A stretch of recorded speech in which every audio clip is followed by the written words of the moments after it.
Suzanne vine. এই ফুলটি যারা লতানো গাছ পছন্দ করেন তারা লাগিয়ে দেখতে পারেন। খুব সুন্দর, প্রায় সারা বছরই ফুল পাবেন। আর শীতে তো প্রচুর পরিমাণে ফুল পাওয়া যায়। ফুলটির মাঝখানে দেখুন একটু কালো যেহেতু আছে তাই একে ব্ল্যাক আইড বলা হয়। আর খুব একটা পরিশ্রম এই গাছের জন্য লাগে না।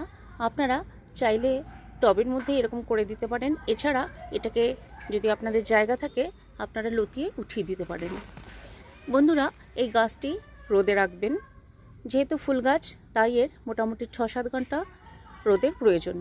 লাগাবেন 8 থেকে 10 ইঞ্চি টবে। এবং গাছটির জন্য স্পেশাল কোনো মাটির দরকার নেই, যেমন ওয়েলডনিং মাটি সব গাছের প্রয়োজন, এরও তাই। আর খাবার হিসেবে আমি প্রতি মাসে একে পাতলা খোল জল ব্যবহার করেছি। আপনারা চাইলে খোলের বদলে ভার্মিকম্পোস্ট দিতে পারেন। আর এতে মিলিবাগ লাগার প্রবণতা থাকে, তাই কাকা ইউজ করবেন।